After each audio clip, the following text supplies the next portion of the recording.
If you want to find the secrets of the universe, think in terms of energy, frequency, and vibration. The day science begins to study non-physical phenomena, it will make more progress in 1 decade than in all the previous centuries of its existence. Nikola Tesla. Welcome to the Frequency Shifter Show. I'm your host, Corene Summers, founder of Artisan Farmacy. In this show, we explore ways to raise the frequency of ourselves, one another, and our planet. We're digging deep into all things metaphysical, from what is frequency to the power of sound, the Schumann resonance, our DNA, Reiki, the energy of water, and beyond. All to shift our minds and bodies back into alignment with richer states of connection, elevated awareness, and maximum human potential. And we're bringing on the global experts and thought leaders to share their wisdom as they let us pick their brains around all these juicy, mysterious topics. First of all, I don't know who Ricky is, and metaphysical, Schumann's Renaissance. I don't even know. What are you talking about? Wait a minute. I need us to take a step back and calm down. What are we even talking about here? Oh yeah, I forgot to mention, I have a co-host. The universe insisted, what can I say? This is Alex Terranova, founder of DreamMason. He's sort of a newbie to some of this frequency stuff, and he's going to help keep everything balanced, grounded, and relatable. So this show isn't just for the experts to nerd out on all things metaphysical, but it's an open, welcome space for everyone to explore the mysteries of the universe and raise our frequencies together. Hi, and welcome to the Frequency Shifter Show. Today we have with us someone who is on their 929th incarnation here on Earth, Tian Mu. So he's a really well-seasoned, you would say, manifestation and abundance master. He talks a lot about his spiritual awakening and gives us different mindset tips. Inspiring guy. I love the part where he tells us about how his hand or one of his arms has like healing powers. Not both of his arms though. Like one of his arms has made a difference for other people, has changed other people's lives. And you know, you're a Reiki master, so I think like a lot of that made a lot more sense to you, like what he's doing. But what he shared, which is really cool, is this idea that we all have these abilities. And they've come out in him in ways that he didn't plan, or he wasn't looking for this.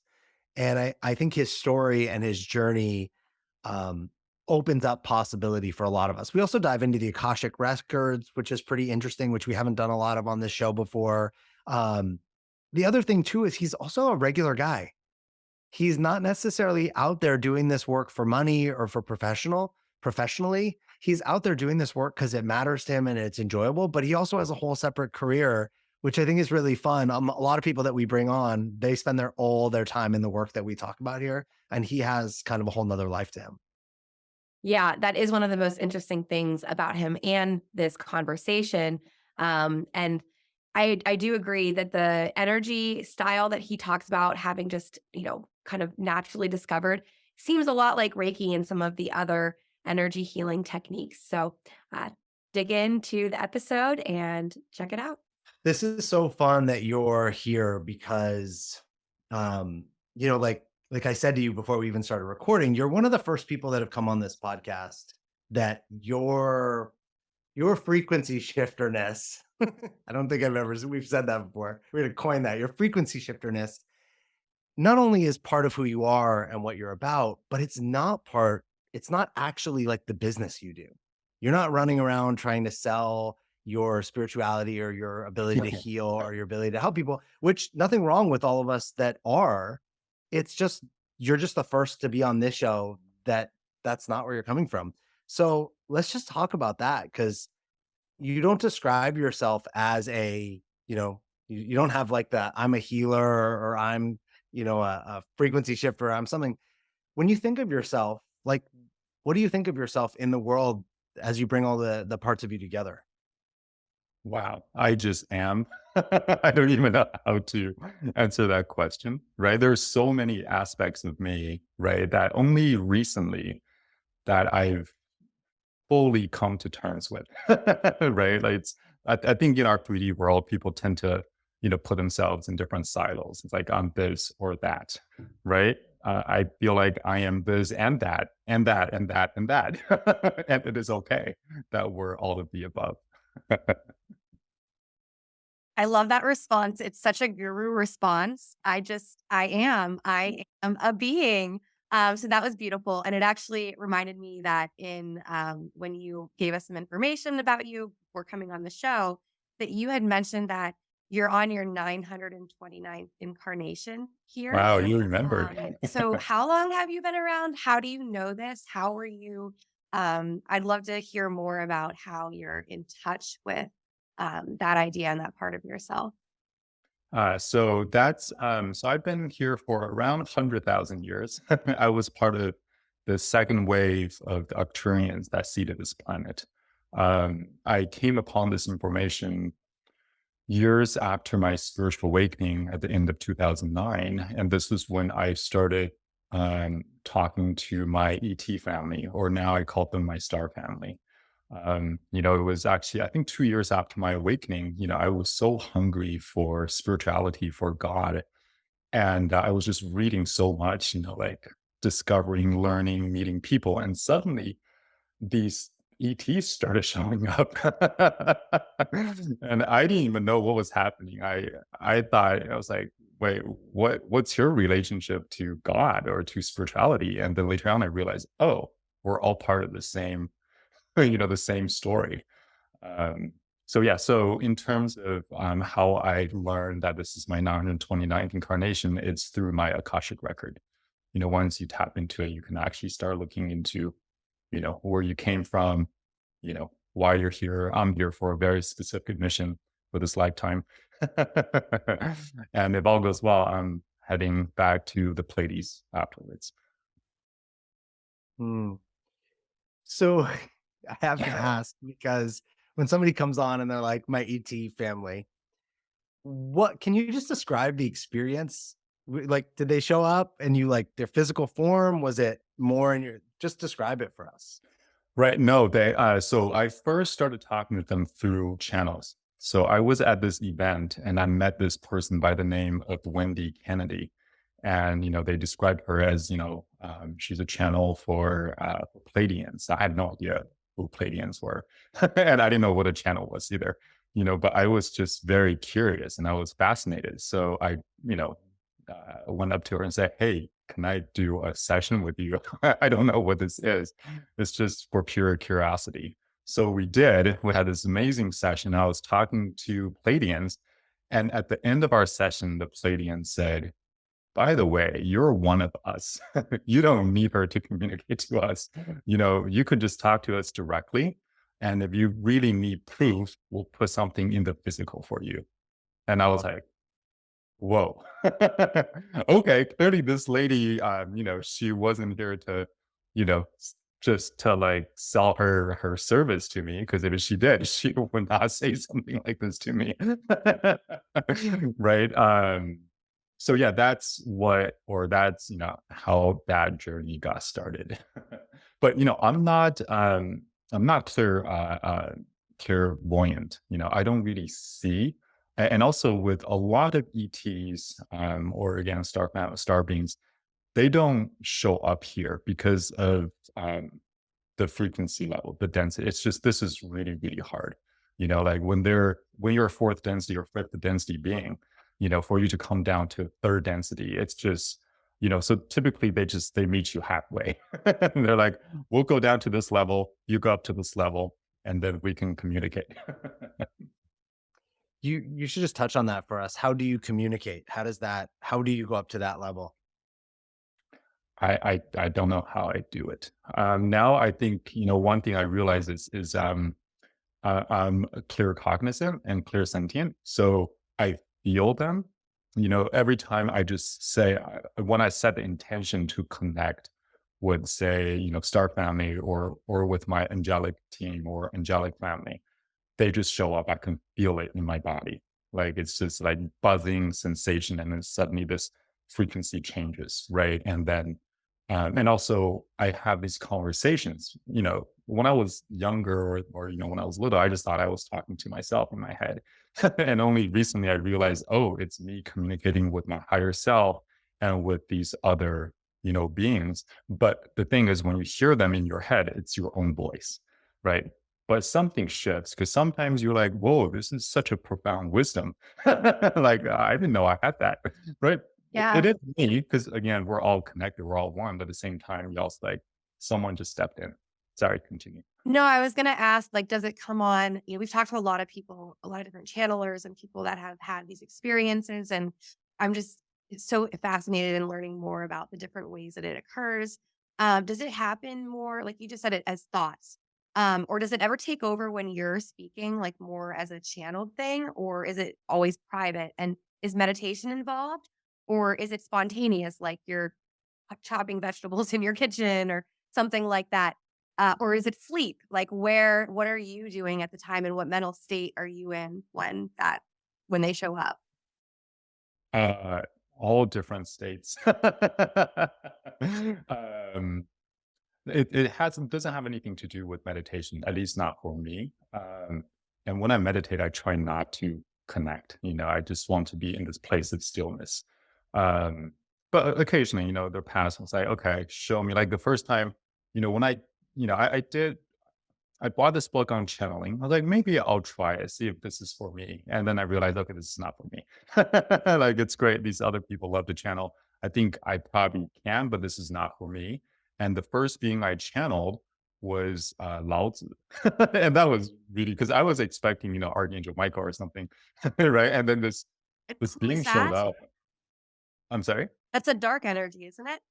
No, Lao Tzu. No, no, no. Oh, I didn't hear who you said. You know one of the ancient Chinese philosophers? Like there's Confucius and there's Lao Tzu. Yeah, Lao Tzu. Lao Tzu is actually he's an ET as well. I mean, legend has it that the reason Lao Tzu means old child. Lao means old, Tzu means child. So legend has it that his mom carried him in her womb for 70 years. And then he was born. She gave birth to him. So when came out, he came out an old man already. If you see any of the drawings of Lao Tzu, she's got this really big Benjamin head, kind of, but like really big head. Like he actually looks. I mean, now I'm pretty familiar with the different ET groups. I'm like, oh yeah, of course, he's not human. So What was it? What's it been like? Because you're in a professional, like you run your life in a professional world, and then you have these pieces. Is this supportive of your life in the kind of the 3D world that you live in? absolutely. I mean, this is pretty much how I live my life now. Even all my business meetings, um, inevitably always, within 30 minutes, we start talking about spirituality or God. And if it doesn't go there, then I'm not interested in doing business with this person. Right. But for instance, in terms of how it helps with my business. So I had a crypto investment group for 2 years. I founded that in 2009, exited in December of last year, right before the crash. And really it was my team, by that I mean my guides, started telling me I was getting messages saying, hey, it's time to cash out. And the time was like, wait, what do you mean? I don't want to cash out. Like things are great and I want to just stay in and let it run. Right. But then I was getting this very clear message. It's time to cash out. So then I was like, okay, well then let me check in with my higher self. I was like, okay, does it serve my highest good to check out? Like I asked very specific questions, like by which month and then which week. And then the answer will come to me. Right. So then the first time I didn't listen. So the first time I got a message was to cash out in November. And that was the best time to cash out, but it didn't happen. Because right before, literally a day or 2 days before I was going to cash out, one of our assets just won astronomical. It was just like shot up by, I don't know, 15,000, 20,000% in terms of ROI. And then, of course, my partners were like, Tian, you're sure you want to cash out? This is a signal. All the other assets could, do the same. And of course, FOMO kicked in for me. Yeah, there was a part of me that goes, well, maybe my higher self doesn't know anything about cryptos or doesn't know about market, right? Because I didn't have any data point to tell me like they know or don't know. So I was like, you know what? Fine, I'm not going to cash out. I'll stay in. And literally a few days later, the market started crashing. And then it just kept crashing and crashing. And so I learned my lessons. Like, And then oh, everyone else had FOMO? right. But so then this was like early December, right? And I was like, okay, it's crashing now. I didn't cash out when I got this signal. I didn't listen. That's fine. I learned my lesson. So then I got clear again. I got quiet and I asked my higher self, does it serve my highest good to cash out this month? And the answer was yes. Right. And then I was like, okay, which week? So I was like, is it the last week? Is it the third week? Is it? So the answer was, yeah, you cash out the week of Christmas, right? That third week. I was like, okay. So then I just arbitrarily picked the date. I was like, the 21st, that's when I'm cashing out. Right. And literally the market kept crashing from like early December all the way until until the 19th or the 20th. And then suddenly the market just rebounded on the 20th. It just starts shooting up. And so I cashed out on the 21st. It took me 2 or 3 days to cash out all my positions. And yeah, that was the only week where the market just went up, to a pretty healthy place. And I think after maybe the 27th of December, it just started crashing again. And the rest is history, as you know. So again, it just listening to your higher self and really, no longer operating from just this, my left brain, right? Just looking at data, looking at numbers, analyze, like study the charts, right? Like, is this how, like, no, sometimes they just info will just come to you, right? Listen to that.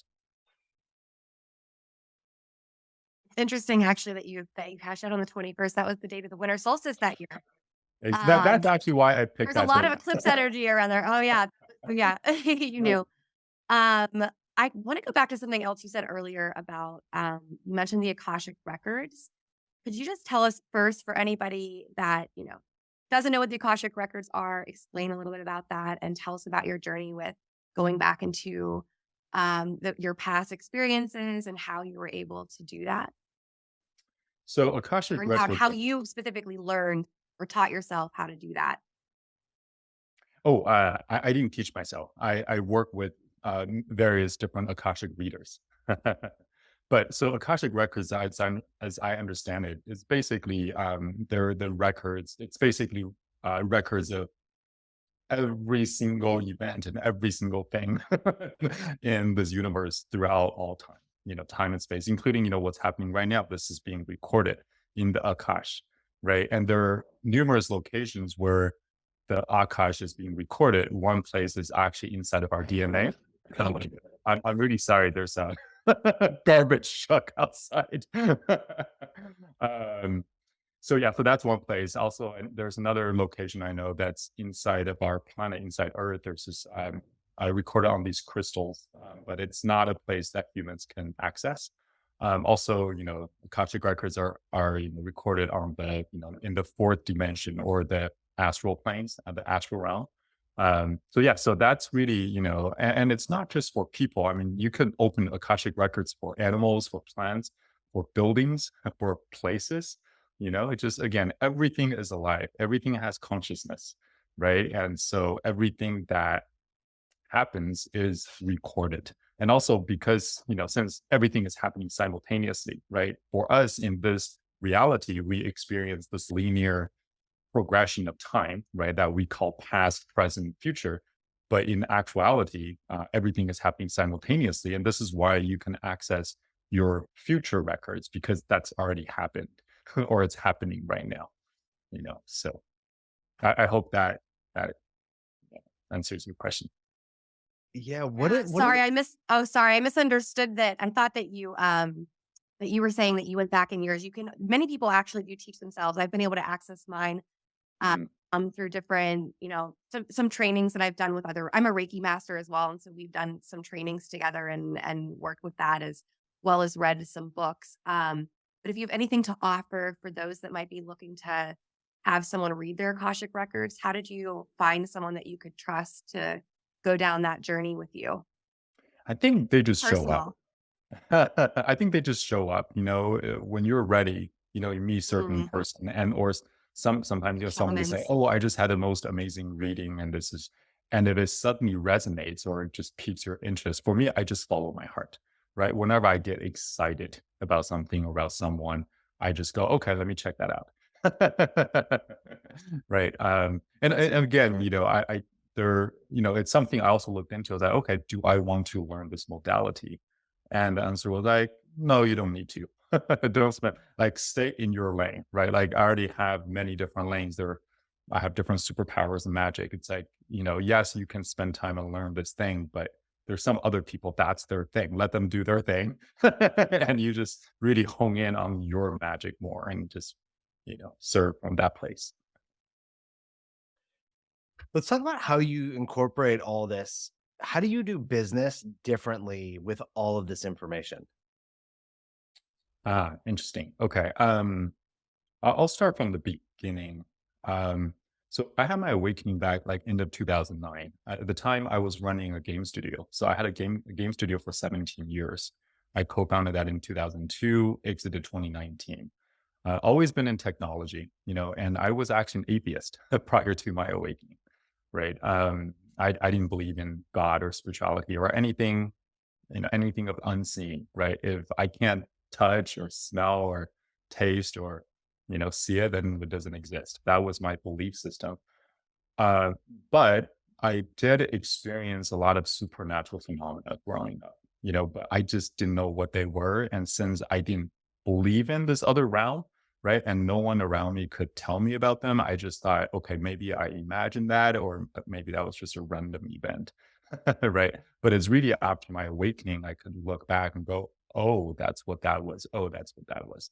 Um, so then in terms of business, I think the most important thing was that after my awakening, um, realize, the only thing that's real is love. That's it. I mean, that's the only thing in this entire universe, right? And it's just about, okay, there's really just two forces, right? It's love and, or at least, on this level of reality, it's love and fear, right? Even things we talk about, hate and separation, fall under the category of fear, right? So okay, well, when you do something, right, where did that come from? Does it come from a place of love or does it come from a place of fear? Because if you look at how people conduct business, today, unfortunately, because I see more and more people are awake, they're awakening now, so uh, um, I it's less so than before, 10 years ago, 20 years ago, where, you know, in business, it's all about, my winning at all expense, right? It's all about me making the money, right? It doesn't matter what I need to take as long as it's legal. And, some people don't even care about that. But some people are like, yeah, as long as it's legal, it doesn't have to be moral or ethical. Then that's how I'm going to make my money, right? But for me, once you realize, oh my God, this is, you know, the only thing that matters is love, and this is the only thing that's real. And also you start, accessing these certain universal laws. For instance, the law of cause and effect, right? Or some people call it like the law of karma, right? And it just, when you understand these things, you're like, okay, nobody gets away with anything, right? Not an action, not a word, not even a thought, because everything is just energy. Whatever you put out comes back to you always, 100%. Right. So, and it's not that the universe is trying to punish you. The only thing the universe is doing is just balancing itself. So whenever you do something that throws off that balance, then something else has to happen. Right. So then just for that alone, why would you ever cheat someone or do something bad or just say, okay, well, I'm going to see what I can get away with. Yeah, maybe you get away with something this time, but something will come back later.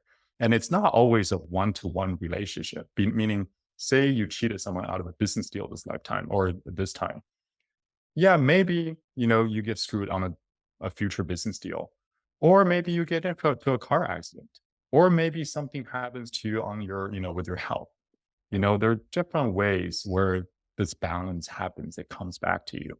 So again, like now I kind of just see this world. I see all these golden threads. And I just see these like cause effect, right? Like the fact that all three of us here talking, this is an effect caused by something prior. I don't know what it was that caused us to be here, but also I know that whatever we're doing right now, we're causing something else down the road, right? For other people, for us. So So, so let's look at it from if you have to make I think this is great. I love what you're saying.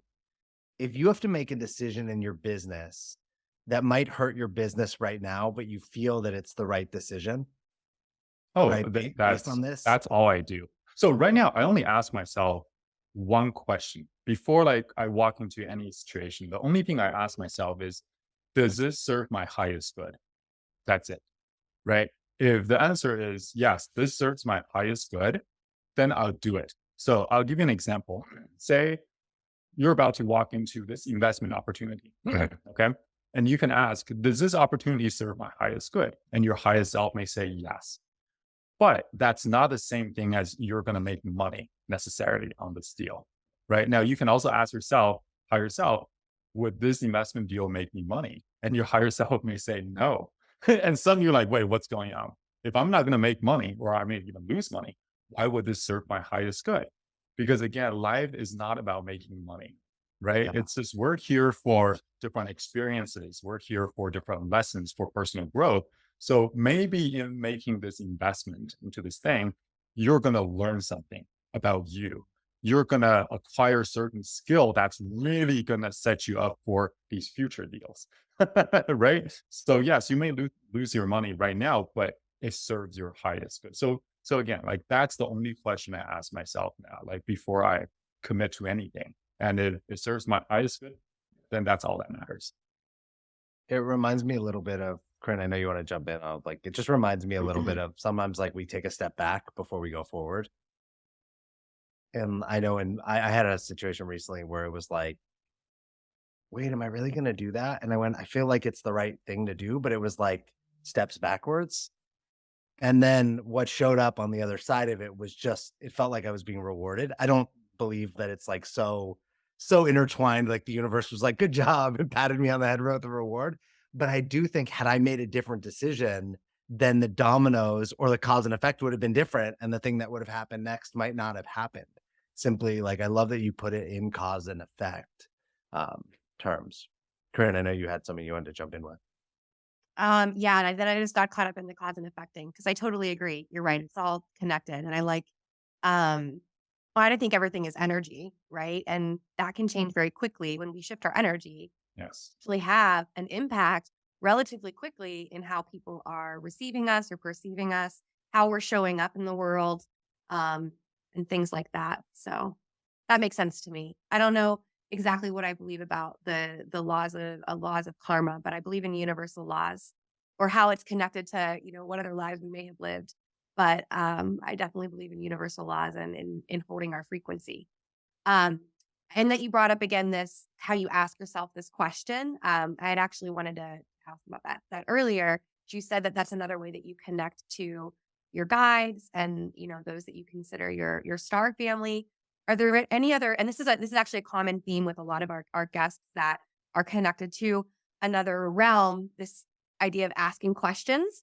So besides asking about your high, is this my highest self? And do you ask anything else in particular, or is it different every time?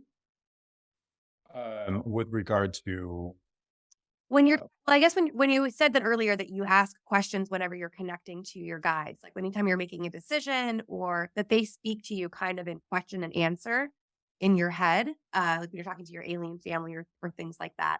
Are there specific questions that you ask them to get only advice? Or maybe my question isn't making sense. Sorry.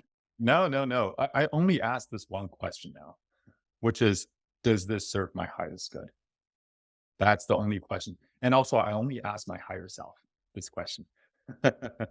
Yeah, for me, when it comes, because this is my life, right? And that's the other thing is my guides, they know not to interfere, right? They understand this is my journey. This is my evolution.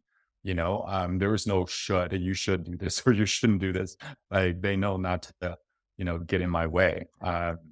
And so also, yeah, I try not to lean on them. Again, then what's the point of playing this game if I always get answers from someone else? Then I'm not really doing the work, right? So I tend not to. It's just only certain times, say for instance, I need certain healing. then I will ask my star family, I will ask my angelic team to say, please heal and restore my body, back to its Mm. original, to balance and, healthy state. But I ask them to step in but other than that, I don't really ask them Yeah. anything. Yeah, that's also very common with most healing practices. And I know you had described to us when we were chatting before a little bit about how you've done some self healing and healing with others, which actually sounded a lot like Reiki. Would you mind just telling us how Reiki is accessed and used? Would you mind just sharing with us a little bit about how that experience happened, like you did before the show? Yeah, sure. Well, first of all, actually, now that you brought up Reiki, Reiki is actually an Arcturian technology. It's actually what the Arcturians use for their own healing. And Arcturians live for millions of years, a very, very long lifespan. And so yeah, so for me, it was actually in college that one day I just discovered I could heal myself using my left hand, when I had like a stomach ache or something. And then, but nothing will happen when I use my right hand. It was only my left hand. When I put my left hand over the problem area, if there really is an issue, then that body part will become really warm. And then my hand will start to hurt. It's this really interesting sensation I can't describe. And it's kind of a pain, but also like a numbing sensation. And then maybe after a minute or two, I will have to just shake it off, when it gets too intense. And then when that sensation disappears, I can put my hand back on, say my stomach again, until the issue disappears. And usually it just takes a couple minutes, then it's gone. Right. And, so I discovered this, and then like it worked, but I still didn't really believe it because I didn't have there's no science behind it. I'm like, what is this? Right. And then I would start telling some of my friends about it kind of jokingly. And they're like, oh yeah, my shoulder hurts or my neck hurts. Try. I'm like, sure, I'll just put my hand on it. And then it works. Right. And then they're like, oh my God, the pain is gone. And I'm like, yeah, and my hand hurts. So, after years of this, it's like, okay, I think this is something I can do. I don't know what it is, how it works, but that's fine. And then really it was until this year, just a few months ago, I was in Austin, Texas. I met this amazing healer, and and she was experiencing this pain that she could not cure herself. So we met, and I told her about this ability of mine. I was like, if you don't mind, I'll just try it on you. She's like, sure, I trust you. And so I just put my hand over her stomach, or her abdomen, actually. And then right away I felt this pain in my hand. And then cause her face was like, she's like, oh wow, I see what's happening. I was like, what's happening? She's like, I see the stream of white light that's just like coming down your crown chakra. And this light just goes through the left side of your body and throughout, through your arm, and it comes out of your hand. And she's like, and it's an intelligence, and this intelligence is now communicating with my body. And she's just like speaking through this whole thing as it was happening. And she's like, and then she's like, okay, oh, I see what it is. It's this childhood trauma that was stored in here.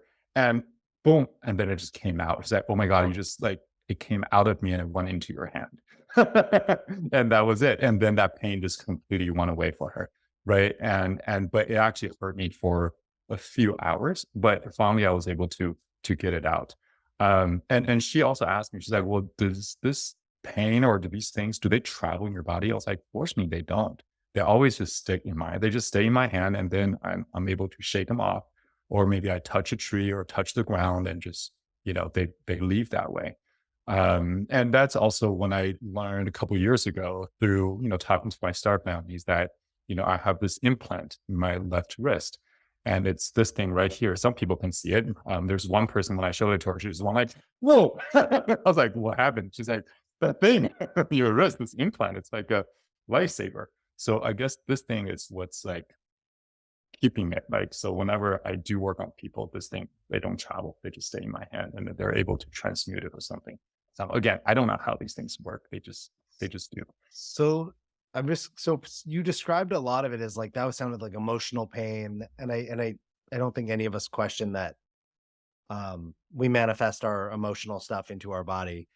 Have you done any healing with anyone that had anything like diagnosable, like put your hand on someone who had cancer and now they don't have cancer anymore, or something that, right? Like something to that degree where it wasn't just like, oh, my neck hurts and now it feels better, but somebody went to a doctor, got a diagnosis, you touched them, and then, you know, they're better. I've not done that. Again, like this is not something, I'm not doing this as a profession or anything, Sure. it's more just for myself. And if I'm with friends and they're like, oh, I'm experiencing this issue. And I was like, okay, let me try it. Um, and sometimes really depends on the issue that you have.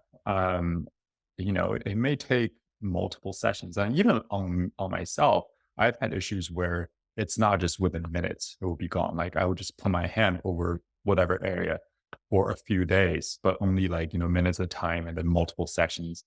And then I'm able to get rid of it. Depends on the severity and depends on the issue, I guess. But I've never, go, okay, you have cancer. Here, let me try this. Yeah. And honestly, because I still don't know how this works, I don't, there's certain things I'm like, well, I don't know what it's going to do to me. Right. So, um, So it doesn't feel like Yeah. you have a responsibility or anything to use this. Like for it's like a I'm thinking like it's like a superpower. Do you have to use it for good? Or can you I just not only use use it? it for good. Can you I mean, but like it's not using it? it sounds like I know you said that Reiki was an Arcturian healing modality. I know that it was, obviously claimed by the Japanese at one point. But I know that it was also talked about in many other cultures and civilizations before that, although there isn't a ton of information.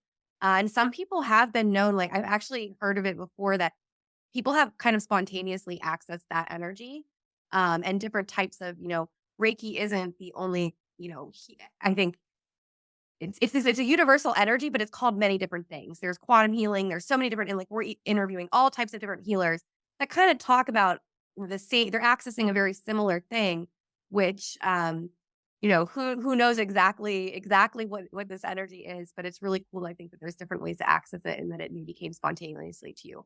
But you might consider actually taking some kind of course or something, because there's important things with maintaining your own boundaries with energy when you're doing that type of healing and protecting yourself and not crossing boundaries with another person and keeping, being able to release it and not have it hurt or harm you. Have you ever thought about it? Because it sounds like you do have a natural knack for this type of work and working uh, in I, other. I thought about it, but then I just stopped there. And I talked to a lot of my friends in, the States, and every morning, no, every day I have a 4-hour morning practice. Actually, that's my daily routine, and I do a lot of self protection, self healing, various things, meditation, yoga, qigong, gratitude, intention setting, just, a lot of things I do. So I do protect myself every day, when I wake up and before I go to sleep. I do work with certain, you know, ascended masters or angelic, entities, um, on these things. And so far it's working, but I just follow my heart. If I feel there's some point like, oh, I really want to learn this, I want to, then I would definitely go do it, and so far it hasn't really shown up yet. So I'm just trusting the process. But in terms of earlier when I mentioned, I guess I didn't tell the whole story, but in terms of Reiki and where it came from, and it just, from what I was shown, it was actually this Arcturian ship. So you probably know Reiki originated, or Reiki itself originated from this place outside of Kyoto in Japan called, I think it's a mountain called Mount Kurama, I believe. And it was this monk who was meditating at the top of this mountain. He was the first one. So what happened, as I understand, as I was told, was that this Arcturian ship actually showed up and it actually beamed this energy to him. So he was the first receiver of the Reiki energy, and then he started using that. And so that's that's why I said what I said. But I agree, there's many other modalities that are very similar, like quantum healing, like theta healing, or it's just, again, everything is just energy. Is there anything else you feel like you want to, share about this journey for you that you think would be valuable to the audience? Ooh, I wouldn't even know where to start. I mean, I think it's better if you ask me certain questions or anything you want to know. It just there are too many stories for me. Well, I would love to hear, just as we're kind of getting towards wrapping up, what are the ways that you raise your frequency? How are you? What are your personal practice when you talked about your 4 hour morning routine? That sounds extensive, but what are the things that you're doing ongoing to keep yourself at this higher state of existence and this higher level, higher frequency? um, well, one, I follow my highest joy and my highest excitement, right? And when things happen, right, I, yeah, occasionally you get maybe like, that moment you get upset or it throws you off, but then right away I just go, okay, it's not a big deal, right? Like this external thing happened, but what matters is really how I respond to it, right? And it just look at it like it's not a big deal, just get yourself back on your horse again. Um, and really, my morning practice, my morning routine really sets me up for, I would say for success each day, right? Because that's like my non-negotiable. And it did start out to be like 4 hours. It developed into this thing. And I realized with these spiritual practices, they're just ever evolving and changing, And right now it's 4 hours, but who knows? Maybe next year, this time it's only 30 minutes or just an hour, right? When something I feel like, oh, I want to do this now, then I just do it, right? Like, for a while I would do awe meditation every morning for 20 minutes, right? And then one day I stopped. So that saved me 20 minutes. So once I stopped doing the 20-minute awe meditation, like, okay, I just kind of go with the flow. I love the ebb and flow of your like that, how you just explained that as your practice. I think we get so conditioned in the society that we're in that if we have to do a practice, we have to do it today and we have to do it forever and we can never stop and never adapt, instead of like nothing in nature is actually like that, right? Nature has seasons, things change, evolve. And I was somebody who went through that for a long time where, hey, this is my practice. I have to do it every day and it's like bad if I miss it. Um Yeah, and it I'm a really believer. Just do what serves you until it no yeah, longer serves you, right? And when it doesn't serve you anymore, right? I yeah. mean, I've been doing Wim Hof every morning for the past 2.5 years, every morning. But I can also see maybe one day I go, I don't need this anymore. Then maybe I'll stop. Yeah, I think that's a great lesson for listeners. Like, hey, just pay attention. Is it still serving you to do that thing? Maybe there's a new thing that actually would serve you in this season of your life and where you're headed now. Um, Thank you so much. Just for you came on this show and like we said, you brought a really personal journey, which has been everybody who's been on the show has brought personal journeys, but their journeys also intersect with their business. And you really just brought your personal journey um, of how you see energy, how you see spirituality, how you're helping people in your life, and a really just fascinating um, the story about your connection with, beings from extraterrestrial beings and from other planets and whatnot. So just thanks for being with us. Thank you for having me. Yeah. This has been another episode of the Frequency Shifters. And thank you for listening, and we will see you next time. Thanks for listening to another episode of the Frequency Shifters. We really hope that you got some value, you learned something, and that there's something from this episode that you can take away and use in your life. Who are you thinking of right now that needs to hear this episode? Please share it with them. Share this on social media, subscribe and like and leave a comment. And please, if you have a comment or an idea or something that you want us to talk about or investigate, leave it online and we will go into those and bring you that information. Please like, share, and subscribe, and we will see you next time.